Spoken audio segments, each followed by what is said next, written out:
আব্দুল্লাহ ইবনে ওমর রাদিয়াল্লাহু তাআলা আনহুর একটা হাদিস, ইবনে মাজাহ শরীফের 4019 নম্বর হাদিস। আব্দুল্লাহ ইবনে ওমর তিনি বর্ণনা দিচ্ছেন, আমার রাসূল একদিন আমাকে খুব কাছে ডাকলেন, আব্দুল্লাহ এদিকে আসো। ডেকে বললেন, আমি তোমাদের কাছে 5টা জিনিসের আশঙ্কা করছি, তবে আমি আল্লাহর কাছে দোয়া করি ওই 5টা জিনিস যেন তোমাদেরকে কি না করে, গ্রাস না করে। তখন বললেন, ইয়া রাসূলুল্লাহ, ওই 5টা জিনিস কি? তখন আল্লাহর হাবিব একে একে বর্ণনা দেওয়া শুরু করলেন ওই 5টা জিনিস কি হবে। তন্মধ্যে 1 নম্বরে হচ্ছে, বান্দার মাঝে যখন, জমিনের মাঝে যখন অশ্লীলতা ছড়িয়ে পড়বে, নারী পুরুষের অবাধ মেলামেশা হবে। এবং এই হাদিসের ব্যাখ্যা দিতে গিয়া আল্লামা বদরুদ্দিন আইনি রহমতুল্লাহ আলাইহি একই হাদিস উনি বুখারী শরীফের সরার মধ্যে এই হাদিসটা কোট করেছেন।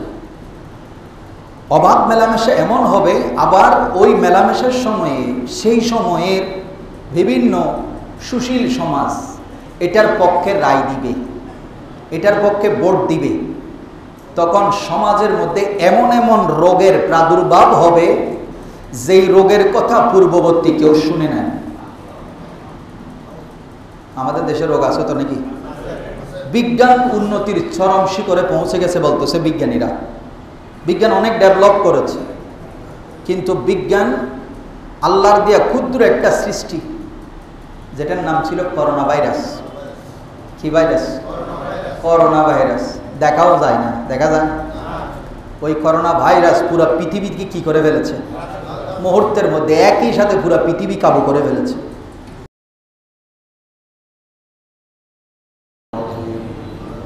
আস্তাগফিরুল্লাহ রাব্বি মিন কুল্লি যানবিন ওয়া আতুবু ইলাইহি লা হাওলা ওয়া লা কুওয়াতা ইল্লা বিল্লাহিল আলিয়্যিল আযীম। আলহামদুলিল্লাহিল্লাযী ওয়াহদা الذي خلق السماوات والأرض في 6 أيام وسخر الشمس والقمر بأمره والشمس والقمر يسجدان والصلاة والسلام على سيدنا ونبينا ومولانا ومرجانا ومروانا محمدا المصطفى صلى الله عليه وسلم رحمة للعالمين وشفيعا للمذنبين وعلى آله وأصحابه وشهداء محبته وعلماء شريعته وعلينا معهم وبهم أجمعين. أما بعد، فقد قال الله تعالى في شان حبيبه مخبرا وآمرا: إن الله وملائكته يصلون على النبي يا أيها الذين آمنوا صلوا عليه وسلموا تسليما. صلى الله على محمد وآله صلى الله على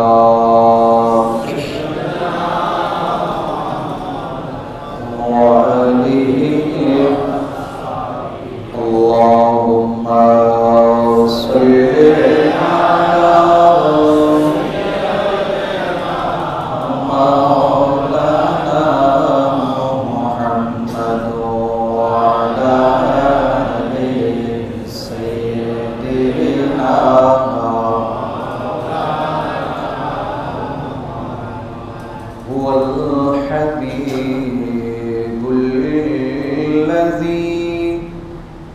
ترجى شفاعته لكل هول من الأهوال مقتحم اللهم صل على سيدنا مولانا محمد وعلى آل سيدنا مولانا يا أكرم الخلق ما لي من ألوذ به سواك عند حلول الحادث العمم اللهم صل على سيدنا مولانا محمد وعلى آله سيدنا مولانا بسم الله الرحمن الرحيم الله الذي خلق السماوات والأرض وأنزل من السماء ماء فأخرج به من الثمرات رزقا لكم وسخر لكم الفلك لتجري في البحر بأمره وسخر لكم الأنهار صدق الله مولانا العظيم وبلغنا رسوله النبي الحبيب الكريم مولاي رب صل وسلم وبارك عليه উপস্থিত পবিত্র শাওয়ালে মুআজ্জমের আজকের এই পবিত্র তৃতীয় জুমাবারে সমবেত মুআজ্জাজ মুসাল্লিয়ান নিজাম সামিঈন কিরাম রাহিমানি ওয়া রাহিমাকুমুল্লাহ তাআলা আসসালামু আলাইকুম ওয়া রাহমাতুল্লাহি ওয়া বারাকাতুহু রব্বুল আলামিন আহকামুল হাকিমিনের পূত পবিত্র দরবারে সর্বপ্রথমে আমরা গুনাহগার অসংখ্য অগণিত শুকরিয়া আদায় করছি রব্বুল আলামিন আমাদের পবিত্র জুমার দিনে আল্লাহর ডাকে সাড়া দেওয়ার তৌফিক দিয়েছেন সবাই মহব্বতের আওয়াজ বলি আলহামদুলিল্লাহ সাথে সাথে রাহমাতুল লিল আলামিন শফিউল মুজনিবিন রাহাতুল আশিকিন মুহিব্বুল ফুকারা ওয়াল মাসাকিন নবী মুহাম্মদুর রাসূলুল্লাহ সাল্লাল্লাহু তাআলা আলাইহি ওয়াসাল্লাম রওজায়ে ধারে লক্ষ কোটি দরুদ আর সালামের হাদিয়া রাসূল সালাতান ওয়া সালামান আলাইকা ইয়া রাসূলুল্লাহ ওয়া আলা আলিকা ওয়া আসহাবিকা ইয়া রাহমাতাল লিল আলামিন মুআজ্জাজ মুসাল্লিয়ান প্রচণ্ড খরতাপে বৈশাখের এই কঠিন রোদের মধ্যে আপনাদের জীবন এক কথায় বিশেষ করে মানবতা বাংলাদেশের জন্য কঠিন সময় পার হচ্ছে ওই সময় আল্লাহ যে আমাদেরকে হায়াতে তৈবা দিয়েছে আল্লাহর ঘরে এসে বসে কিছু করা আল্লাহ দরবারে তওবা করার চাওয়ার সুযোগ দিয়েছে সেজন্য অন্তরের অন্তঃস্থল থেকে মহান আল্লাহর দরবারে আরেকটিবার শুকরিয়া আদায় করি বলে আলহামদুলিল্লাহ আল্লাহ আমাদের কাছে বেশি কিছু চান না যা দিয়েছেন কোনোটার হিসাবও আল্লাহ আমাদের কাছে কোনোদিন চাইনি প্রতিটা মুহূর্তেই সেকেন্ডে সেকেন্ডে অক্সিজেন নিচ্ছি সেই অক্সিজেনের হিসাব আল্লাহ কোনোদিন চাননি আবার নামার পরে ভিতরে দূষিত পদার্থ আল্লাহর দেওয়া জমিনের মধ্যে বাতাসে ছেড়ে দিচ্ছি যেটাকে বিজ্ঞানের ভাষায় কার্বন ডাই অক্সাইড গ্যাস বলা হচ্ছে এই গ্যাস ভিতরে জমে থাকলে আমাদের দেশের প্রত্যেকটা মানুষ বাষ্ট হয়ে মারা যাবে প্রতিটা মুহূর্তে ছেড়ে দিচ্ছি আল্লাহর জমিনের মধ্যে এমনভাবে সিস্টেম রেডি করে রেখেছে আপনি যেটা ছেড়ে দিয়েছেন আল্লাহ পাক রব্বুল আলামিন পৃথিবীর জমিনে গাছের সৃষ্টি করেছেন সেই গাছ আপনার সে বিষাক্ত পদার্থ টেনে নিয়ে কুদরতি মিটারে কুদরতি মেশিনে রিফাইন করে পরিশুদ্ধ করে আপনার জন্য অক্সিজেন ছেড়ে দিচ্ছে। যে মহান রব্বুল আলামিনের এই অপার দয়া, অপার মহিমা, কোনোদিন আল্লাহ আমাদের কাছে এগুলোর হিসাব চাই না।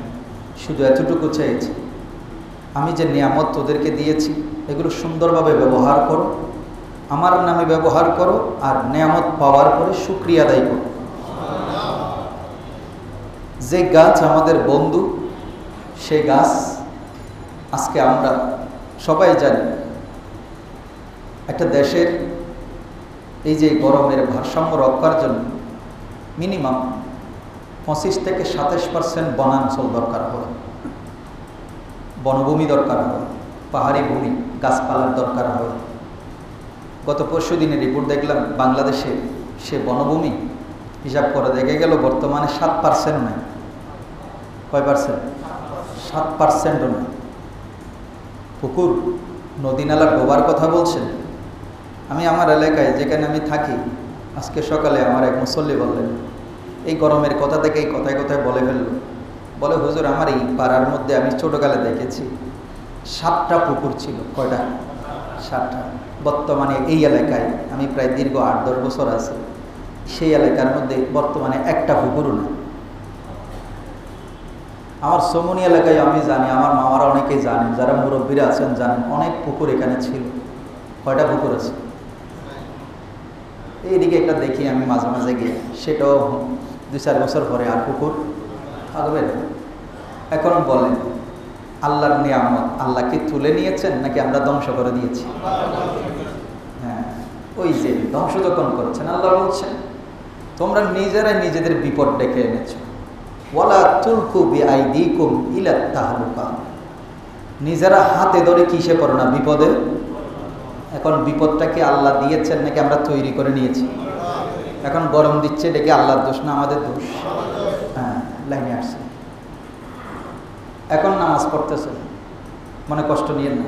মসজিদের মিম্বরে দাঁড়িয়েও বর্তমানে হক কথা বলতে অনেক কষ্ট হয়, সেটা রেকর্ড হয়। তারপরে মানে নবী রসুলের বিরুদ্ধে, অলি আল্লাহর বিরুদ্ধে কিছু হইলে সেটা কোনো সমস্যা নাই, কিন্তু যখন যাদের কারণে গজব আসতেছে তাদের কথা বললে কোনো সমস্যা। এই জন্য চিন্তা করতেছি আগে পরে ওই ইমাম আজমকে যেরকম খলিফা হারুনুর রশিদ বলেছিল, খলিফা মনসুর বলেছিল আপনি প্রধান চিফ জাস্টিসের দায়িত্ব নেন, ইমামতের দায়িত্ব নেন। তখন বলেছিলেন আমি এই ইমামতের যোগ্য। তো ইমাম আজম কেন যোগ্য নয়? আমি রমজানে মনে হয় কোনো এক সময় আলোচনা করেছিলাম নিজেকে কেন তিনি এই কাজ থেকে বিরত রেখেছিলেন। আল্লাহ ওনাদেরকে আরও রফে দরজা দান করুন। তো আমাদেরও মনে হয় এমন একটা সময় আসবে মিম্বরে দাঁড়িয়ে কথা বলারও, হক কথা বলারও আলেম খুঁজে পাওয়া। আপনি এটা ধরে রাখেন, আমি বললাম ছোট মানুষ, এমন একটা সময় আসবে যে সময় মিম্বরে দাঁড়িয়ে আপনি চোরকে চোর বলতে পারবেন না, মদখোর মদ খেয়েছে কেন, মদের অপকারিতা আপনি বলতে পারবেন না। এই গত সপ্তাহের আগের সপ্তাহে ঈদের পরে জুমার ঘটনা বলি, চকরিয়ায়, বেশি দূরে যাব না, চকরিয়ায় হুজুরে মদ সম্পর্কে আলোচনা করেছে, মদের অপকারিতা সম্পর্কে আলোচনা করেছে কোরআন হাদিসের আলোকে। মসজিদ থেকে বের হওয়ার পরে মসজিদ কমিটির লোকের মাধ্যমে ওনাকে প্রচণ্ডভাবে মারা হয়েছে। আবার চিন্তা করে দেখেন, কারণ তথ্য নিয়ে জানা গেল কমিটির লোকের মধ্যে অনেকে ওই কাজের সাথে কি আছে। ও ভাই, কোরআনের কথাও যদি আমি মসজিদের মিম্বরে দাঁড়িয়ে বলতে না পারি তাহলে আমি এই মিম্বরে দাঁড়ানোর কোনো মানে হইতে। আবার অনেক সময় আমাদেরকে বিভিন্ন সময় ফোন দেওয়া হয়, হুজুর এটা বলবেন না। আমি বললাম আমি কি বলেছি? আমি কোরআন হাদিসের আলোকে বলেছি আপনি যদি আমার কথায় কারো গায়ে লাগলে, ওই যে আমরা বিভিন্ন সময় নাটকের শুরু হওয়ার আগে একটা লেখা উঠে, নাটকের পুরো চরিত্রটাই কল্পনীয়। কি কল্পনীয় বা কাল্পনিক? বাস্তবতার সাথে মিলে গেলে কর্তৃপক্ষ কিন দায়ী নয়। এখন আমরা যারা কথা বলি কোরআন হাদিস থেকে স্টাডি করে এসে বলি, এখন আপনার সাথে মিলে গেলে সেটা তো আমি দায়ী নই। আপনি যে মনসরের মনে পুলিশ সেটা তো আমি জানতাম না, সোজা কথা। আমি আল্লাহর কথা বলবো, আল্লাহ আমাকে বলতে বলেছেন, আমি বলবো। এরপরে যদি আপনি যদি ইমানদার হয়ে থাকেন, আপনার কথা, আমার কথাগুলো যদি আপনার হৃদয়ে যদি কর্ণপাত করে, যদি মনে হয় হুজুর তো ভুল ঠিকই বলেছে, আমাদের ভুলের কারণে এই কাজগুলো হচ্ছে, আল্লাহ আমাদের থেকে রহমত উঠাইয়ে নিচ্ছেন, গজব দিচ্ছেন, যদি আপনি নিজেকে পরিশুদ্ধ করতে পারেন, তাহলে কিয়ামতের দিন আপনার সাথে আমার হাসর হবে। এটা এতটুকু আমি কোরআন হাদিস আল্লাহকে বলতে পারি। আল্লাহ আমাদেরকে সঠিক জিনিসটা বোঝার তৌফিক দান করুন। এবার আল্লাহকে একটু বলেন, জমিনের মালিক কে? বৃষ্টির মালিক, সূর্যের মালিক, চন্দ্রের মালিক, বাতাসের মালিক। আমরা কেউ আসি এখানে বানাইতে পারবো? আসেন ক্ষমতা কেউ নাই। তো সব কিছু আল্লাহ, তো বাহাদুরি আপনার কেমনে হয়? সব কিছু কার? আপনি কেমনে বাহাদুরি দেখাবেন? বাহাদুরি দেখাইতে পারে কে? আরো জোরে বলেন। ইচ্ছা করলে কেড়ে নিতে পারেন, ইচ্ছা করলে দিতে পারেন। ওমানে বৃষ্টির দরকার নাই, প্রচুর দিছে। দুবাইয়ে বৃষ্টির দরকার, এমন দেয়া দিছে, একদিনে পুরা বছরের বৃষ্টি ঢালে দিয়েছে। আর বাংলাদেশে খান্দি খান্দিও কি পাইছে, যদিও এখানে ঋতুতে লেখা আছে বৈশাখ জ্যৈষ্ঠ মাসে কি হয়, বৃষ্টি হয়, কাল বৈশাখী হয়, আষাঢ় শ্রাবণে বৃষ্টি হয়। মানে আগের যুগের টিনের সাল নাকি এমন অবস্থা হইতো যে খানা হয়ে যেত, এমন বৃষ্টি পড়ত। আর এখন আষাঢ় শ্রাবণে বৃষ্টি, ভাদ্র মাসে গিয়ে কৃষক জমিনে কি করতে পারে না, ধান রোপণ করতে পারে। এই গত বছরের কথা বলছি, গত বছর, বেশি দূরের কথা বলবো, গত বছর অনেক কৃষক জমিনের পর জমিন খালি পড়ে গেছে, চাষ করতে পারে না। কিসের কারণে? তার মানে তোমার আমার রিজিক মালিককে যতই উৎপাদন করেন, আল্লাহ না চাইলে যেদিন গড়ে তুলবেন সেদিনই শেষ করে দেওয়ার মালিক। এরপরও দয়া পাচ্ছি, দয়া পাচ্ছি। এটা কার দয়া? আমাদের কারণে? হ্যাঁ, মাথায় রাখিয়েন। আমাদের কারণে অন্ততপক্ষে রহমত না আসলে গজব কিন্তু ঠিকই আসতেছে। যেমন আমাদের মা বোনেরা, মনে কষ্ট নিয়েন না, এই জমিনের মধ্যে কেমনি আল্লাহ রহমত দিবেন। আব্দুল্লাহ ইবনে ওমর রাদিয়াল্লাহু তাআলা আনহুর একটা হাদিস, ইবনে মাজাহ শরীফের 4019 নম্বর হাদিস। আব্দুল্লাহ ইবনে ওমর তিনি বর্ণনা দিচ্ছেন, আমার রাসূল একদিন আমাকে খুব কাছে ডাকলেন, আব্দুল্লাহ এদিকে আসো। ডেকে বললেন, আমি তোমাদের কাছে 5টা জিনিসের আশঙ্কা করছি, তবে আমি আল্লাহর কাছে দোয়া করি ওই 5টা জিনিস যেন তোমাদেরকে কি না করে, গ্রাস না করে। তখন বললেন, ইয়া রাসূলুল্লাহ, ওই 5টা জিনিস কি? তখন আল্লাহর হাবিব একে একে বর্ণনা দেওয়া শুরু করলেন ওই 5টা জিনিস কি হবে। তার মধ্যে 1 নম্বরে হচ্ছে, বান্দার মাঝে যখন, জমিনের মাঝে যখন অশ্লীলতা ছড়িয়ে পড়বে, নারী পুরুষের অবাধ মেলামেশা হবে। এবং এই হাদিসের ব্যাখ্যা দিতে গিয়া আল্লামা বদরুদ্দিন আইনি রহমতুল্লাহ আলাইহি একই হাদিস উনি বুখারী শরীফের সরার মধ্যে এই হাদিসটা কোট করেছেন। অবাধ মেলামেশা এমন হবে, আবার ওই মেলামেশার সময়ে সেই সময়ের বিভিন্ন সুশীল সমাজ এটার পক্ষে রায় দিবে, এটার পক্ষে ভোট দিবে। তখন সমাজের মধ্যে এমন এমন রোগের প্রাদুর্ভাব হবে যেই রোগের কথা পূর্ববর্তী কেউ শুনে নেয়। আমাদের দেশে রোগ আছে তো নাকি? বিজ্ঞান উন্নতির চরম শিখরে পৌঁছে গেছে বলতেছে বিজ্ঞানীরা। বিজ্ঞান অনেক ডেভেলপ করেছে, কিন্তু বিজ্ঞান আল্লাহর দেয়া ক্ষুদ্র একটা সৃষ্টি, যেটার নাম ছিল করোনা ভাইরাস। কি ভাইরাস? Corona virus. দেখাও যায় না, দেখা যায়। ওই করোনা ভাইরাস পুরো পৃথিবীকে কি করে ফেলেছে, মুহূর্তের মধ্যে একই সাথে পুরো পৃথিবী কাবু করে ফেলেছে। তাহলে আবার চিন্তা করে দেখেন, আপনি কিসের সাথে, কার আইনের বিরুদ্ধে, কার হুকুমের বিরুদ্ধে, কার দিয়া বিধানের বিরুদ্ধে কথা বলেন। গাল দিয়েছে, কথা বলতেছেন, আইন আছে, আইন বানাচ্ছেন, এটা হবে, এটা হবে। কার বিরুদ্ধে আইন বানাচ্ছেন একবার চিন্তা করে দেখছেন? যিনি একটা অদৃশ্য জিনিস দিয়া পুরা পৃথিবী তালা লাগিয়ে দিয়েছেন, চিন্তা করে দেখেন। তখন আমার নবী বললেন, ও আব্দুল্লাহ রে, এই অশ্লীলতা যখন সমাজে ছড়াই পড়বে, এই দুর্ভিক্ষ, এই প্লেগ রোগ এবং বিভিন্ন রোগের প্রাদুর্ভাব হবে, যেটা তোমরা কোনোদিন কানে শুনো নাই, চোখে দেখো নাই, পূর্বের কেউ দেখেও নাই, শুনিও নাই। আল্লাহু আকবার। আল্লাহ এই ধরনের বিপদ থেকে আমাদেরকে হেফাজত করুন। তো এখন বলেন, অশ্লীলতা সমাজে আছে তো? জোরে বলেন। এই কিছুদিন আগে বাংলাদেশে এগুলো বললে সমস্যা, বলতে হচ্ছে, আমার মা বোন ওখানে পড়ে, আমার ছেলে মেয়েরা ওখানে পড়ে, বিভিন্ন বিশ্ববিদ্যালয়ে স্টাডি করছে, কি শিখছে। আতিফ আসলাম নামে একটা গায়ক আছে না, আমার জানা দরকার, কারণ আমি জুমায় দাঁড়িয়েছি, আমার যুব সমাজকে আমার জানানো দরকার। আপনি নামাজ পড়েন, রোজাও রাখেন, আবার ওখানে গিয়ে সবাই মিলে কি করেন, জোরে বলেন না, শরম লাগতেছে। আপনারা তো জান নাই, এটা তো আমি জানি, আপনারা বলতে ভয় পাচ্ছেন কেন? যারা গেছে তাদেরকে জানাচ্ছি। হয়তো আপনি আজকে যান নাই, আপনার ছেলে আজকে যায় নাই, আগামীকাল হয়তো শয়তান তাকে এই জিনিসটাকে মোজাইয়ন করে দিবে। হয়তো আপনার সন্তান, আপনার ভাই আগামীকাল ওই প্রোগ্রামে বন্ধুর সাথে যাবে, সেজন্য আগে থাকতে সতর্ক করতে হচ্ছে। তো যাওয়ার সময় সাংবাদিকরা বিভিন্ন জন থেকে, মেয়েদের থেকে, ছেলেদের থেকে না, মেয়েদের থেকে ভাষ্য নিচ্ছে। বলে তো এক একজনের এক এক কথা শুনলে বুঝছেন অশ্লীলতার কি পর্যায়, কথার মাধ্যমে শুধু বোঝা যায়। বলে যে আমি ছোটকাল থেকেই ওনার ক্রাশ। কি বলেন, ক্রাশ বুঝেন? বুঝেন না, মুরব্বীরা বুঝতেন, ইয়ং জেনারেশন যারা ফেসবুকে সারাদিন পড়ি থাকেন তারা বুঝেন। তারপর আরেকজন বলতেছে আমি ছোটকাল থেকে ওনার ফ্যান, ওনার গানগুলো আমার হৃদয়ে কি করে, মা রে মা। এক একটার কথা শুনি, মানে গায়কের জন্য। আর পোশাকের যা অবস্থা দেখলাম। তো আপনি কোত্থেকে আসছেন? কয় আমি ঢাকা বিশ্ববিদ্যালয়ের অমুক হল থেকে আসছি, আমি অমুক হল থেকে আসছি, আমি অমুক বিশ্ববিদ্যালয় থেকে আসছি। মোটামুটি এখানে আমাদের এলাকার যে 5 পাস 7 পাস মেয়েগুলা, মানে এগুলা যাই নাই, যারা আগে পরে আমাদের দেশের নেতৃত্ব দিবে তারাই এই কাজে যাচ্ছে। এবার বলেন তো ওই মেয়েগুলা যখন রাষ্ট্রীয় ক্ষমতায় বসবে তারা কি পর্দা চাইবে? জোরে বলেন, পর্দা চাইবে? তখন পর্দার বিরুদ্ধে বললে ওই ব্যক্তিদের বিরুদ্ধে কি হবে? মামলা দায়ের হবে। কেন? পর্দার লঙ্ঘন করেছে, এদের বিরুদ্ধে মামলা হয়েছে। এখন আমি আপনি আমার সন্তানদেরকে, ভবিষ্যৎ প্রজন্মকে কি দিচ্ছি?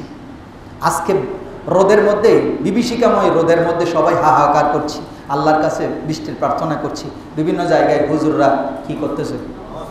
নামাজ পড়তেছে। এই নামাজের নাম কি? হুজুর বলেন না, অন্তত পক্ষে করোনার সময় একটা দোয়া মুখস্থ করছেন। আর নাইলে দোয়াইটা আমার মনে হয় না আপনারা জীবনে মুখস্থ করতেন। কি বলছিলেন? আল্লাহুম্মা ইন্নী আউযু বিকা মিনাল বারাসে ওয়াল জুনুনে ওয়াল জুজাম ওয়া মিন সাইয়্যিল আসকাম। এই দোয়া করোনা না আসলে জীবনও মুখস্থ করতেন। কারণ আমরা তো এমন মানুষ, ফেসবুকের মধ্যে ঘন্টার পর ঘন্টা থাকাইয়া থাকি, কিন্তু 10 মিনিট কোরআন শরীফ খুলে পড়ার মতো সময় আমাদের কথাকে মিথ্যা বলেছি? ফেসবুকে কিন্তু আমি 2 ঘন্টা 4 ঘন্টা, ইভেন কি রাত্রে যতক্ষণ ঘুম আসে না, চোখ যতক্ষণ মানে বন্ধ হয়ে আসে না, মোবাইলের ব্যাটারি চার্জ যতক্ষণ যায় না, ততক্ষণ ফেসবুক মোবাইলে থাকি। কিন্তু যদি বলি 10টা মিনিট একটু কোরআন শরীফটা খুলে বসো, বলো যে কাপড় চোপড় সারাদিন মনে হয় নামাজ পড়ে নেই, যে কাপড় চোপড় মনে কি নেই, ঠিক নেই। তো ফেসবুকে যা দেখতেছেন কাপড় চোপড় ঠিক থাকবে কেমনি? এই হলো আমাদের বর্তমানের মুসলমানদের অবস্থা। তো যাই হোক, আল্লাহ আমাদেরকে এর পরেও রহমত দিচ্ছেন। কেন দিচ্ছেন জানেন? আল্লাহ নবী বলছেন, ওমর, আব্দুল্লাহ শুনো, দ্বিতীয় কারণ হলো বৃষ্টি বন্ধ হয়ে যাবে। কি বন্ধ হয়ে যাবে? কখন বন্ধ হবে? যখন বান্দারা যাকাত দিতে অস্বীকার করবে। যখন আমার উম্মত যাকাতকে জরিমানা মনে করবে, যাকাতকে সঠিকভাবে জমিনে আদায় করবে না, তখন আল্লাহ পাক রহমতের বৃষ্টি কি করে দিবেন? বন্ধ করে দিবেন। তার মানে এখানে একটা লক্ষণ আছে, কিন্তু শিক্ষা নেওয়ার দরকার। এই বৃষ্টি না হওয়ার পিছনে নিশ্চয়ই যাকাতের মধ্যে কি আছে? জোরে বলেন না, কি আছে? আবার আসেন, মনে কষ্ট নিয়েন না, এখন যেটা বলবো খুব কঠিন বিষয়। রাস্তা দিয়ে হেঁটে যাচ্ছেন, গভীরভাবে খেয়াল করবেন, মাসালা পাশাপাশি শিক্ষা। রাস্তা দিয়ে হেঁটে যাচ্ছেন, স্টেশনে গিয়ে দাঁড়াইছেন বাসের জন্য, দেখলেন যে রাস্তার মধ্যে 500 টাকার নোট একটা পেয়ে গেছে। আলহামদুলিল্লাহ বলবেন না? অনেকে তো খুশি হয়ে গেছে। আল্লাহ দিয়ে দেয়, মনে দিয়ে দেয়, আল্লাহ দিয়ে দেয়। পকেটে নিয়ে ফেলবেন, কি বলেন? নেবেন না তো কি করবেন? যে দ্রুত আছে দূর থাক। তো আপনি না নিলেই আরেকজনে, এইরকম অজুহাত বিভিন্ন সময়ে আমাদেরকে বিভিন্ন সেক্টর থেকে দেওয়া হয়। হুজুর আমি যদি এই চেয়ারে ঘুষ দিয়ে না বসি, আরেকজন আসি বসবে। তার মানে উনি যে কাজ করতেছে আমিও হাত পা কি বলেন না, হাত পা বাঁধা বলেন না, যদি উনি সাইন করে করে নিচ্ছে, হাত পা ওইদিকে বাঁধা নেই। ভালো করে খেয়াল করেন, 500 টাকার নোট রাস্তায় পড়ে আছে, আপনার বিবেকে মানে বলতেছে, লোভে বলতেছে তাড়াতাড়ি নিয়ে ফেলো, কেউ ডানে বামে আসেনি দেখো, তাড়াতাড়ি কি করি ফেলো। কিন্তু যাদের ভিতরে ন্যূনতম ঈমান আছে, তার ঈমান তাকে বলছে না, এটা তোমার টাকা নয়, এটা তুমি পকেটে ঢুকাইতে পারো না। এখন আপনি দোনোটার মধ্যে দ্বন্দ্বে আছেন, কি করবেন, নিবেন না ছাড়বেন, ওই চিন্তা করতেছেন যদি আমি না নিই তাহলে আরেকজন আসি, আর গিরা কাটা হিরোইনসি যদি পাই তাহলে তুই তাল্লা একবারে নুরুন আলা ফরে গি মসজিদে যায় আর জোতা চুরি করি রে 500 টাকা না লাগবে, ফতন মেদি আল্লাহ দি ফেলে গিয়ে ঠিক। এই জন্য আপনি কী করলেন, টাকাটা নিলেন কি করবেন, আপনার দায়িত্ব বাড়ি গেছে। দায়িত্ব কি হয়ে গেছে? না নিলে তো শেষ, আমি নিই নাই। যখন নিলেন এখন কি করবেন, বাজার করবেন পরিবারের জন্য না। নেওয়ার পরে এখন চিন্তা করলেন পাশে তো সোমনি মসজিদ আছে, পাশে কি আছে, সোমনি মসজিদ আছে, বাইরে দান বাক্স না থাকলেও আব্বাস হুজুরও দেখি না দেখি হুজুর টেঁয়াড়ে ভাইসি জি ধরেন মসজিদে কি করে দিলাম। হ্যাঁ, ইসলাম বলে যে তোমার এই দান সোমনি মসজিদে গ্রহণযোগ্য, আরো জোরে বলেন এই গ্রহণযোগ্য, কারণ ওই টাকার মালিক তো তুমি নিজে নয়, তুমি কেমনে ওই টাকা মসজিদে দান করো। 2 নম্বর কথা, এখন এই টাকার জন্য ইসলামী শরীয়ত কি বলছে, 1 সপ্তাহ 2 সপ্তাহ 3 সপ্তাহ 1 মাস 2 মাস আপনি বলতে থাকবেন। কারো কাছে এই এলাকার কারো কাছে 500 টাকা হারাইছে কিনা, পাবলিসিটি করার পরে যদি দেখেন যে না 2 মাস হয়ে গেছে, আমাদের কাছে এরকম অনেক মানুষ আছে, আসে জিজ্ঞেস করো হুজুর টাকা একটা পাইছিলেন যে ভুলে পকেটে রাখি দিয়েছিলাম, কখন পাইছেন, কয় হুজুর 2 মাস হয়ে গেছে। তো কি করছেন, কয় কিছু করি না রাখি দিছি, চিন্তা করতেছি আপনাদের মসজিদে যেহেতু কাজ চলতেছে মসজিদে দান করে দিবেন। আমি কই আল্লাহর কাছে মাপসান, এখনও দান করেন নাই, পকেটে আছে পকেটে রাখেন। তো কি করবেন, এটা মিসকিনের জন্য দান করবেন। কি হিসাবে দান করবেন, সওয়াবের নিয়তে। ইসলাম বলতেছে না তুমি দান করে দাও, কাকে দিবা, মিসকিনকে, মসজিদে না, মসজিদ মিসকিনের নয়, মসজিদ কার, আরো যে বলো মসজিদ কার, আল্লাহ এত গরিব হয়ে যায় নাই, আপনার পাওনা টাকা মসজিদে দান করার জন্য আল্লাহ এত গরিব হয় নাই। তখন আপনি কি করলেন, টাকাটা মিসকিনকে দান করবেন, আল্লাহ পাইছিলাম দান করে দিছি, সওয়াবের নিয়ত দান। কি হিসেবে দান করবেন, আল্লাহ যে ব্যক্তিটাই টাকাটা হারাইছে, হয়তো উনি মনে নাই বা খুঁজেছে, আমিও পাই নাই উনিও পাই নাই, আল্লাহ এই টাকাটা ওনার পক্ষ থেকে আমি মিসকিনকে দান করছি, এর বিনিময় তুমি তাকে দান করো। বুঝতে পারছেন, টাকার মালিকের পক্ষ থেকে কি করবেন, দান করবেন। 2 নম্বর মাসালা। 3 নম্বরে, আচ্ছা এখন আসেন মূল কথাই আসে, টাকাটা হালাল না হারাম আপনাদের থেকে জানতে চাচ্ছি।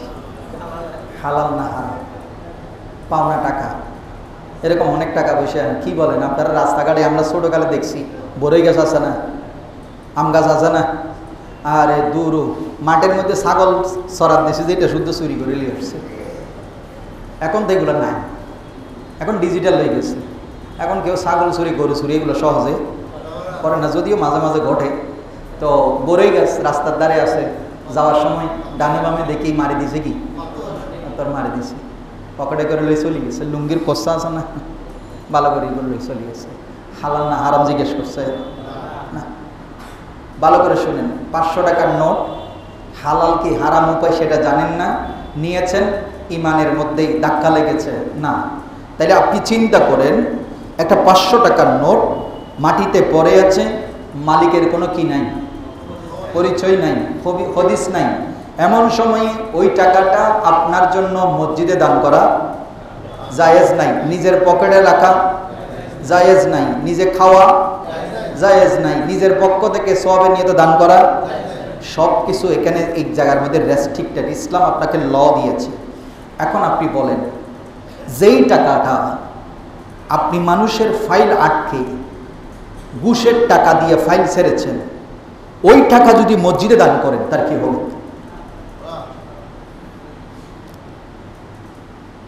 ওই টাকা দিয়া মানুষকে সওয়াবের নিয়তে যদি পানি খাওয়ান, কি হবে? আপনার বিবেকের কাছে ছেড়ে দিলাম।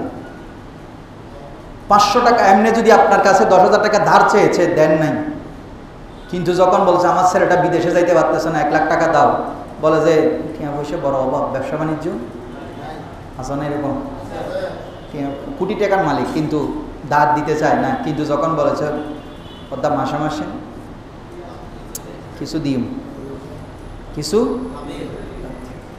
তখন মাটি আনে বহুত কষ্ট করি আর কে নতুন হই, গোপনে গোপনে 1 লাখ টাকা কি করছে, দিয়েছে। প্রতি মাসে মাসে কি দিচ্ছে, লাভ দিচ্ছে।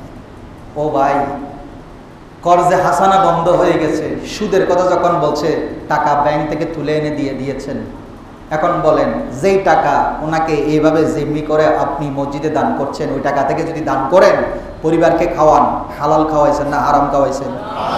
আরো জোরে বলেন, হারাম খাওয়াইছেন। এবার আপনার ওই সন্তান, ওই স্ত্রীর গর্ভ থেকে বের হওয়া সন্তান আপনি খেয়েছেন, নুতফার সৃষ্টি হয়েছে, ওই নুতফা থেকে ইয়াখরুজু মিন বাইনি সুলবি ওয়াত তারাইব, আপনার পৃষ্ঠদেশ থেকে আপনার স্ত্রীর রেহেমে গিয়েছে, ওই সন্তান দুনিয়াতে এসেছে। এবার বলেন, আপনি সুদ আর ঘুষের টাকা, হারামের টাকা আপনার পেটে ঢুকিয়েছেন, সেখান থেকে আপনার স্ত্রীর গর্ভের মধ্যে আপনার সন্তান গিয়েছে, সেটা দুনিয়াতে এসেছে। এবার বলেন, ওই সন্তান কি হালালের পক্ষে থাকবে না হারামের পক্ষে থাকবে? এখন এদেরকে নিয়ে যদি কথা কয় না বৃষ্টি আসবো, তার চাইতে রিটায়ারমেন্টে যাওয়ার পরে আপনি তসবিহ নিয়া, সুন্দর পাঞ্জাবি গাইয়ে দিয়া মসজিদের মধ্যে এসে সুবহানাল্লাহ আলহামদুলিল্লাহ তসবিহ পড়ার চাইতে, যখন আপনাকে আল্লাহর পক্ষ থেকে যে দায়িত্ব আপনার নসিবে ছিল, রাষ্ট্রীয় দায়িত্ব যেটা, আপনার সমাজের দায়িত্ব যেটা আপনাকে সরকার কর্তৃক আপনাকে দেওয়া হয়েছে, ওই পদের মধ্যে থেকে যদি আপনি মানুষের সহযোগিতা করতেন, সরকারের সুন্দরভাবে সব সেবা দিতেন, তাহলে আপনার বৃদ্ধ বয়সে তসবিহ পড়ে, নফল নামাজ পড়ে সারা বছর 10 বছরে যা ইবাদত করেছেন, ওই চাকরিতে থাকা অবস্থায় হালালভাবে যদি রুজিন করতেন, আপনার একটা সহযোগিতায় আপনার সেই রিটায়ারমেন্টের 10 বছরের নফল ইবাদতের চাইতে আরো বেশি উত্তম হতো। আর আমরা কি করি, যতক্ষণ সিয়ারে আসি মোটামুটি এখন হামাইলই, এরপরে অস্তবা করি, হাজর আছে ওদের সুমদি। এটা তো হজের মাস। কিসের মাস? হজের মাস। আমরা আলোচনা করবো ইনশাল্লাহ হজ কার জন্য, সুদের ঘুষের টাকা দিয়া এই যে হজ করতেছে, হজ হবে? যারা বলেন হজ হবে? আল্লাহ কি আপনার হজের মহতাজ? আপনি শ্রমিকের ঘাম জড়ানো পয়সা না দিয়ে আপনি হজে যাচ্ছেন, হজ হবে? মাথায় রাখেন। এবার আসেন মূল কথায়, আমি আয়াত যেটা তেলাওয়াত করছি সেখান থেকে আসি। বৃষ্টি এটার রহমত, আবার বৃষ্টি এটা গজব হয়ে যায়। বৃষ্টি কি হয়ে যায়? নূহ আলাইহিস সালামের সময়ে যে বৃষ্টি হয়েছে সেটা রহমত হয়েছে না গজব হয়েছে? গজব হয়েছে। এটা তো আগেই আল্লাহ ইঙ্গিত করেছে। এরকম মাঝে মাঝে রহমতের বৃষ্টি আমাদের জন্য যেমন নাকি দুবাইয়ের জন্য এটা এখন কি হয়ে গেছে? গজব হয়ে গেছে। আর আমাদের জন্য এই রহমতের বৃষ্টি নাই। আল্লাহ বলছেন, আল্লাহুল্লাযী খালাকাস সামাওয়াতি ওয়াল আরদ, তিনি সে মহান আল্লাহ যিনি আসমান জমিনকে কি করেছেন? সৃষ্টি করেছেন। এরপরে বলছেন এই কথাটাই সাথে সাথেই বলছেন, ওয়া আনজালা মিনাস সামাই মান, আল্লাহ সেই আসমান থেকে তোমাদের জন্য বৃষ্টি বর্ষণ করেছেন। কি বর্ষণ করেছেন? তাহলে বৃষ্টি এটাকে জেনে তেনে রহমত, আল্লাহর স্পেশাল রহমত। সূরা লোকমানের শেষের আয়াতে আল্লাহ 5টি বিষয়ের কথা স্পেসিফিক উল্লেখ করেছেন। আল্লাহ বলছেন ওয়ায়ুনাজ্জিলুল গায়সা, আল্লাহ একমাত্র কি করেন? বৃষ্টি। কখন বৃষ্টি হবে এটা ভালো জানে কে? আরো জোরে ভালো জানে কে? এখন আপনি আমি দোয়া করতেছি, অনেক সময় দোয়ার মাধ্যমে আল্লাহ কি করেন? বৃষ্টি নাজিল। কিন্তু দুবাই কি করলো? ইউরোপীয় ইউনিয়ন বা ইউরোপের কান্ট্রিগুলো, পশ্চিমা কান্ট্রিগুলো, ইভেন কি নাস্তিক চীন যে রাষ্ট্র আছে সেইখান থেকে তারা এক ধরনের আপনার কি বলে ওই অ্যাসিড সিডিং, তারা ম্যাগ সৃষ্টি করার জন্য এক ধরনের কেমিক্যাল তৈরি করেছে। সেটা কি? ম্যাগ দূরে থাকলেও সেটার মাধ্যমে, এই অ্যাসিডের মাধ্যমে এটাকে ছিটিয়ে দিয়ে, রাসায়নিক দ্রব্য ছিটিয়ে দিয়ে ম্যাগটাকে কাছে এনে তারা কি করবে? বৃষ্টি নামাই আনবে। আচ্ছা, বৃষ্টি বর্ষণ করে কে? এখন বান্দা কুদরতের উপরে কি দিয়ে ফেলছে? দিয়ে ফেলছে। লাভ হয়েছে না ক্ষতি হয়েছে? আরে বান্দা যেখানে সেখানে নাক গলায়, যেখানে সেখানে নাক গলায়। হ্যাঁ, এবার বলে যে যা বৃষ্টি বেশি দরকার, আমার দিয়া নিয়ামতের উপরে ধৈর্য ধরতে পারতেছ না, কখন দিব?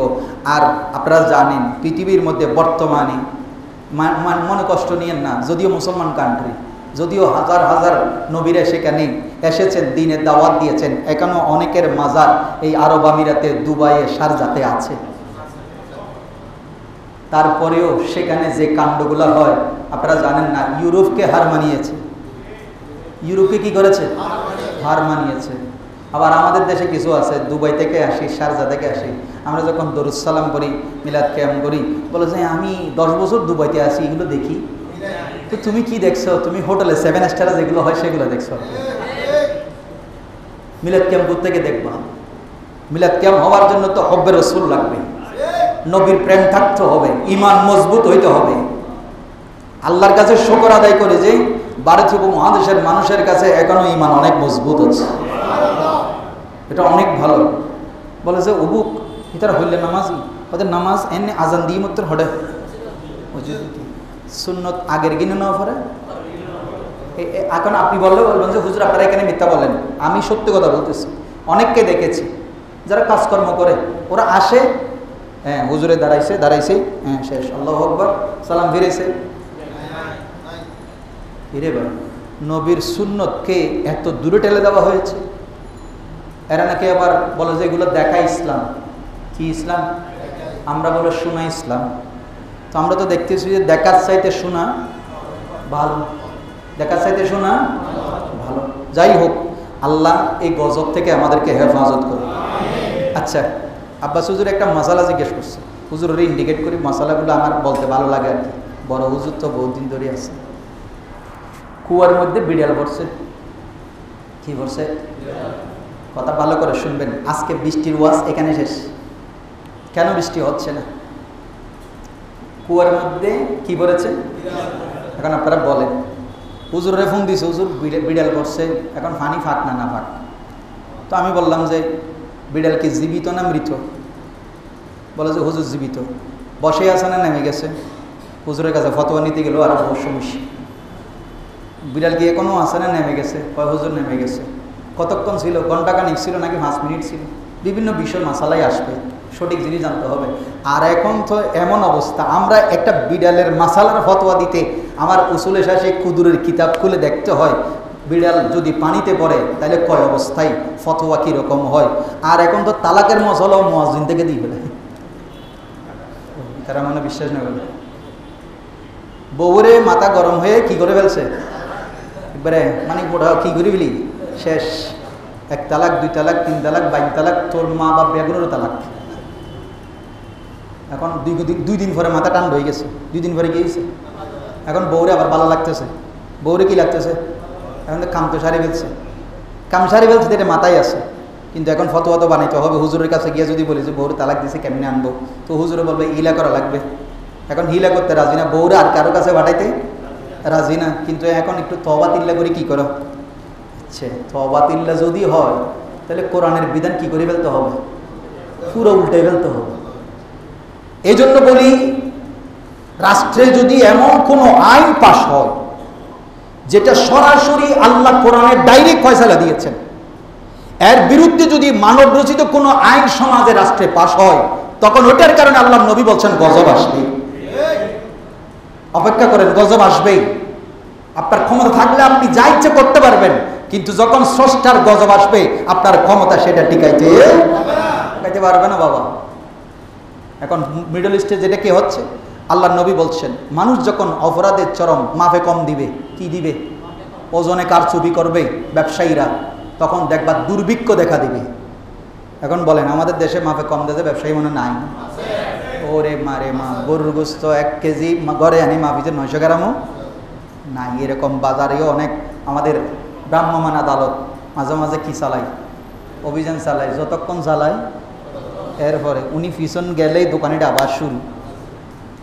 তাহলে আপনি যতক্ষণ শুদ্ধ হবেন না নিজের ভিতরে যতক্ষণ পিউরিফাই করবেন না ততক্ষণ পর্যন্ত রাষ্ট্র আপনাকে শুদ্ধ করতে পারবে না। এই পিউরিফাই করার জন্য আপনার ভিতরে ঈমান লাগবে, তাকওয়া লাগবে। কোনো আইন দিয়া, কোনো জেলখানা দিয়া মারধর করে কোনো মানুষকে শুদ্ধ করা যায় না। আপনার ভিতরে ঈমান আর তাকওয়া যখন থাকবে, নবীর মহব্বত, নবীর আদর্শের মহব্বত যখন থাকবে, তখন আইন আর এই সমস্ত মারামারি দরাদরির কোনো দরকার হবে না। আমার রাসূলের যুগে কোনো জেলখানা ছিল? জোরে বলে, জেলখানা ছিল?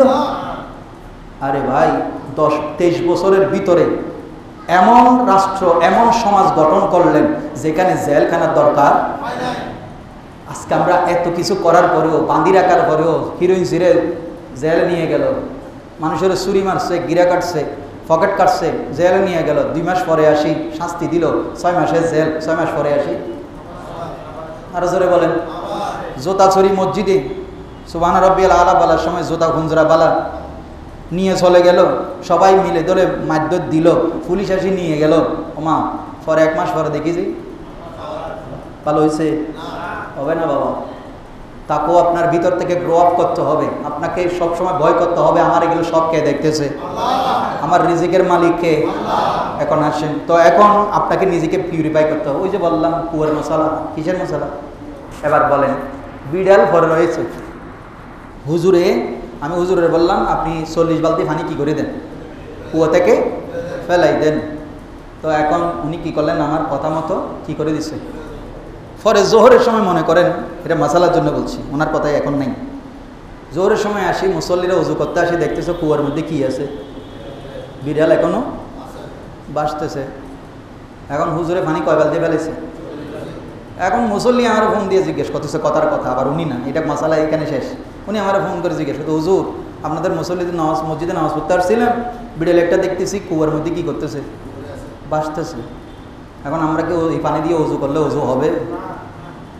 এই ফেঁস লাগিয়ে গেছে। এখন আব্বাস হুজুরে দিলাম ফোন, কিরে ভাই বিড়াল পানি ফেলেন নাই? কয় হুজুর পানি ফেলছি তো। তো মুসল্লি আবার ফোন দিয়েছে যে, কয় হুজুর ওই পানি ফেলতে বলছেন, পানি ফেলছি, কিন্তু বিড়াল বিড়াল কি করি নাই, ফেলাই নাই। এবার বলেন, আপনারা বলেন, হুজুরে কি শুধু পানি ফেলতে বলছেন নাকি বিড়ালও ফেলতে বলছেন? এখন আপনি পানি ফেলে দিয়েছেন ঠিকই, কি করেন না, বিড়াল ফেলেন নাই, পানি নাপাক হয়ে গেছে। আপনি সালাতুল ইস্তেসকার নামাজ পড়ছেন, আপনি মসজিদে এসে কাঁদতেছেন আল্লাহর রহমতের বৃষ্টি দেন, নফল নামাজ পড়ছেন, কিন্তু আপনার যে হারাম ইনকাম সেটা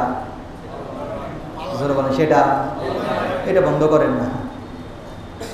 আপনি যে 2 নম্বরই করেন, দুর্নীতি করেন, সেটা আপনি ফেলাইতে পারেন নাই। এটা হচ্ছে যে কূপের মধ্যে বিড়াল রেখে পানি ফেলার মতো। কূপের মধ্যে বিড়াল রেখে পানি জীবনও পরিষ্কার। বা শেষ কথা বলি, এটা বলেই শেষ। মুসা আলাইহিস সালামের যুগে সেম ঘটনা ঘটেছে। ও বা আজ কি হইতাম, এখন হইলে ওনারা গুস্স হয়ে যাবে। এমনি গরম, মসজিদের মধ্যে এসি না থাকলে অনেকে অনেক কথা বলতেছে। আমাদের মসজিদে না, আবার আমি তো ভাই এখানে থাকি না, কথার কথা অনেক মসজিদে দেখতেছি। কিন্তু লাল দিঘির জব্বরিকের বলি কালাম যে মানুষ হলে এটা জায়গা, এই হলো আমাদের অবস্থা। মানে শুধু জব্বরের বলি খেলা দেখার জন্য ফাইল নামাজের কাতারের সাথে কাঁধে কাঁধ মিলিয়ে দাঁড়াইতে বললে অনেকে বলে যে গরমকাল একটু ভাগ করি, দাঁড়ান, সমস্যা নেই। অনেক জায়গা অনেক সময় দেখবেন আপনি মসজিদ বন্ধ করে চলে গেছেন, 2 তলা খোলা রেখেছেন, একজনে একটা করে ভ্যানসারি দাঁড়ায় আসেনি। ও বাবা, ইবাদত করতে এসে গুনাহ করিয়েছেন, ওযু করতে গিয়েছেন, পানির অপচয় করেছেন, নামাজ পড়বেন আল্লাহর জন্য, পবিত্রতা ঈমানের অঙ্গ, ওযু ছাড়া নামাজ হবে না, কিন্তু অতিরিক্ত পানি যে খরচ করেছেন এটার মধ্যে গুনাহ করেছেন, এটার জন্য আল্লাহর কাছে জবাব দিতে হবে। করতে এসেছেন ভালো কাজ, কিন্তু আপনি যে অপচয় করেছেন সেটা শাস্তি পাবেন। ফ্যান 3 জনে মিলে মসজিদের মধ্যে একজনে একটা চাললে হয় না? জোরে বলা হয় না? আপনার বাসার কি প্রতি রুমে রুমে ফ্যান আছে? জোরে বলেন, ফ্যান আছে? নিজে যখন ভাত খাইতে যান, ড্রয়িং রুমে যান, ডাইনিং রুমে যান, তখন কি বেডরুমের ফ্যান চালিয়ে যান? কিছু মনে করবেন না। মসজিদের সম্পদকে মানে মনে করে যে সরকারি সম্পদ। ও ভাই, মাথায় রাখেন, সরকার এক সময় মসজিদের বিল দিত, এখন 1 টাকা মাফ। উল্টো 1 মাস নদী লিনে জরিমানাও দলয় সরকারে। কি লয়? জরিমানা শুদ্ধ লয়। সরকারি সম্পদ না, আল্লাহর ঘরে এসেছেন, আল্লাহর নিয়ামত এগুলো। আপনি অনেক সময় অনেককে বলতে শুনেছি, মাইন্ড করবেন না, আমার মুসল্লির আমি আলহামদুলিল্লাহ আপনাদের প্রশংসা করি, আলহামদুলিল্লাহ অনেক ভালো। অনেক মসজিদে দেখবেন যে লোকাল কিছু মানুষ আছে তারা বলে মসজিদে তারা টিয়া দিন না, তারা টিয়া দিন ফ্যান ইনশাল্লাহ বিদ্যুৎ বিল দিতে। আরে ভাই টিয়াউন কে মানে মসজিদ কমিটির ফকটত দিয়ে না, খোদার ঘর দিয়ে দেয়। আরো যারা বলেন কার ঘরে দিয়েছেন? তো আপনি যখন আল্লাহর ঘরে দিয়েছেন, খোটাইটা তো মসজিদের পরিচালনা কমিটিকে দেন নাই, কাকে দিয়েছেন? আশ্চর্য বিষয়। সেজন্য কথা বলার সময় চিন্তা ভাবনা করবেন, কার ঘরে কি বলতেছেন, কার ঘরে সম্পদ নষ্ট করছেন। এই জন্য গরমকাল আপনাদের কাছে এগুলো একটু সিম্পল বিষয়, জানার বিষয়। আপনার এলাকার মসজিদে এরকম হতেই পারে। তো যেটা বলছি, মুসা আলাইহিস সালামের যুগে এই অবস্থা হয়েছে, পানি নাই, বৃষ্টি নাই, প্রাণী মরে যাচ্ছে, জমিন ফেটে চৌচির হয়ে গেছে। এমন সময়ের মধ্যেই আল্লাহ পাক মুসা আলাইহিস সালামের সাথে কথা বলছেন। আল্লাহ বলছেন, মুসা রে, তুমি নামাজের মাধ্যমে, তওবার মাধ্যমে আমি আল্লাহর কাছে বৃষ্টি চাও। সালাতুল ইস্তেসকা, এটা রসুল ঘরে ফিরতে পারেন নাই। সাহাবীদের সময়ে এরকম হয়েছে, ফিরতে পারে নাই। নামাজের চাদর যেটা, সালাতুল ইস্তেসকার চাদর যেটা উল্টিয়ে দিতে হয়, সেটা উল্টাইতে দেরি হয়েছে, সাথে সাথে রহমতের বৃষ্টি নেমে এসেছে। কিন্তু আজকে হচ্ছে না কেন? প্রশ্ন হচ্ছে, এখন হচ্ছে না কেন? নামাজের দোষ? জোরে বলেন, নামাজের দোষ? সালাতুল ইস্তেসকা উল্টো হয়ে গেছে? না, হাদিস ঠিক, নবীর সময়ে হয়েছে ঠিক, সাহাবীর সময়ে হয়েছে ঠিক। কত জুমায় বলেছি, আল্লাহর ওলিরা এমনও ওলি ছিলেন, এমনও ব্যক্তি ছিলেন যাদের মাজারে গিয়ে দোয়া করলে, তওবা করলে আল্লাহ সাথে সাথে তওবা কবুল করতেন। ইমাম বুখারী সেরকম একজন। বুখারী শরীফের মাধ্যমেই বৃষ্টি অনেকেই তালাশ করছে, আল্লাহর কাছে শুকরিয়া আদায় করি। মুসা আলাইহিস সালামকে বললেন তওবার মাধ্যমে, তখন মুসা আলাইহিস সালাম সমস্ত বনি ইসরাইলের ইমানদারদেরকে ডাকলেন, আসো নামাজ পড়ি। এমন সময়ের মধ্যেই নামাজ পড়া শেষ, আল্লাহ পাক রব্বুল আলামিন বৃষ্টি দিচ্ছেন না। মুসা আলাইহিস সালাম বলছেন, আল্লাহ তুমি বলেছো, বলে যে তোমার এখানে এমন একজন ব্যক্তি আছে, সে আমার বড় ধরনের নাফরমানি করেছে, সেই ব্যক্তি তওবা না করা পর্যন্ত আমি কি করব না, বৃষ্টি দিব না। তখন মুসা আলাইহিস সালাম এলান করলেন, ও আমার বনি ইসরাইল, আমার হাওয়ারিরা, আমার সাহাবীরা, শুনো, তোমাদের মধ্যে এমন কেউ আছো যে ব্যক্তি আল্লাহর সাথে নাফরমানি করেছো, তাহলে আল্লাহর ওয়াস্তে আল্লাহ বলেছে তোমাকে বের করে দিতে। আমরা বের করতে চাই না, তুমি নিজ দায়িত্বে কি করো, বের হয়ে যাও, আমরা কেউ তোমাকে বের করতে চাই না। এখন মুসা আলাইহিস সালাম এই কথা এদিকে এলান করতেছে, যে ব্যক্তি নাফরমানি করেছে সে তো জানে, সে জানে না? সে মনে মনে বলতেছে, আল্লাহ এত হাজারো মানুষের সামনে আমি যদি এখন বের হই, আমাকে সবাই যতদিন জীবিত থাকবো, ইভেন কি আমার বংশধর থাকলেও আমাকে সারা জীবন কি করবে, ঘৃণা করবে, দোষারোপ করবে। ওর কারণে আমাদের এলাকায় কি এসেছে, গজব এসেছে। আমার পুত্র সন্তানদেরকে, আমার সন্তানদেরকে, আমার ওয়ারিসদেরকে পর্যন্ত এটা নিয়ে কথা বলবে। আল্লাহ আমি ভুল করেছি, তুমি কাউকে জানাও নাই, অন্ততপক্ষে আজকে একদিনের জন্য গোপন রাখো। আল্লাহ আমি তওবা করছি, ভবিষ্যতে আর জীবনে কোনোদিন এরকম নাফরমানি, এরকম খারাপ কাজ। এই ব্যক্তি, ভালো করে শুনেন, মুসা আলাইহিস সালাম বলেছে বের হও, আল্লাহর অর্ডার। এই ব্যক্তি ওখানে গোপনে মনে মনে চোখের পানি ফেলছে আর তওবা করছে। এই তওবা শেষ হয়েছে, সাথে সাথে রহমতের বৃষ্টি নাযিল হয়েছে। আল্লাহর কাছে মুসা আলাইহিস সালাম আরজি পেশ করলেন, মাবুদ এখন তুমি, আমি নামাজ পড়ার পরে দোয়া করছি, তুমি বৃষ্টি দাও নাই, বলছো যে এরকম গুনাহগার আছে, বাইর করে দাও, তাহলে বৃষ্টি আসবে।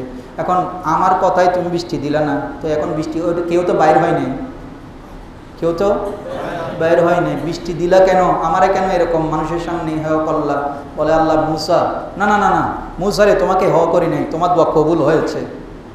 অপরাধ ওই যে কুয়ার ভিতরে কি থাকি গেছিল, বিড়াল, বিড়াল যখন ফেলে দিয়েছে পানি কি হয়েছে, সে গুনাহগার ছিল, কিন্তু তুমি যখন এই কথা আমার পক্ষ থেকে এলান করেছো, সে সেখানে তওবা করেছে, জীবনের জন্য এই ধরনের অপরাধ আর করবে না। যখনই সে তওবা করেছে, আমি তো তওবার দরজা খোলা রেখেছি, তার তওবা আমি কবুল করেছি, তার ওসিলায় আমি বৃষ্টি দান করে দিচ্ছি।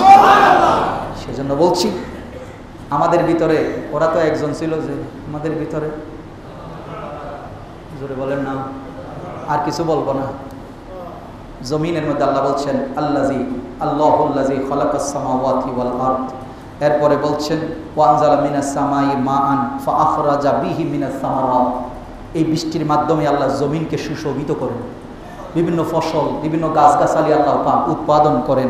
শুধু তাই নয়, ওয়াসাখখারা লাকুমুল ফুলকা তাজরিয়া ফিল বাহরি বিআমরি, তোমাদের যে ছোট্ট ছোট্ট ডিঙ্গি নৌকাগুলো জমিনের মধ্যে সাগরে গিয়া মাছ আহরণ করে নিয়ে আসতেছে, এই সাগরকে পর্যন্ত আমি তোমাদের কি করে দিয়েছি, অনুগত করে দিয়েছি। নাইলে সাগর তোমাদেরকে উল্টাইয়া দিতে এক সেকেন্ডও আমি অনুগত করে দিয়েছি, তোমরা যেন রিজিক অন্বেষণ করতে পারো। ওয়াসাখখারা লাকুমুল ফুলকা, তোমাদের নৌকাগুলো, ফুলকা মানে ছোট ছোট নৌকা যেগুলো নিয়ে তোমরা মাছ আহরণ করছো বঙ্গোপসাগরে, তাজরিয়া ফিল বাহর, সাগরের মধ্যে। ওয়াসাখখারা লাকুমুল আনহার, আর তোমাদের যে আশেপাশে নদী যেগুলো আছে এই নদীগুলোকেও আমি তোমাদের কি করে দিয়েছি, অনুগত করে দিয়েছি। এই নদীর মাধ্যমে সাগরের পানি তোমাদের ঘরে ঘরে পৌঁছানোর ব্যবস্থা করে দিয়েছি। এরপরেও তোমরা আমার কি করছো, নাফরমানি করছো। এরপরেও হারাম জিনিসে তোমাদের কি মন ভরে, হালাল জিনিসে মন ভরে না। চাকরির টাকায় হয় না, ঘুষে সুদের প্রতি তোমাদের লোভ। এই কারণেই তোমাদের উপরে এই আযাব।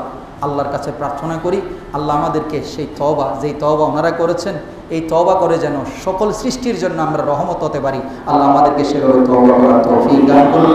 ওয়া মা তৌফিক ইল্লা বিল্লাহ। আসসালামু আলাইকুম ওয়া রাহমাতুল্লাহি।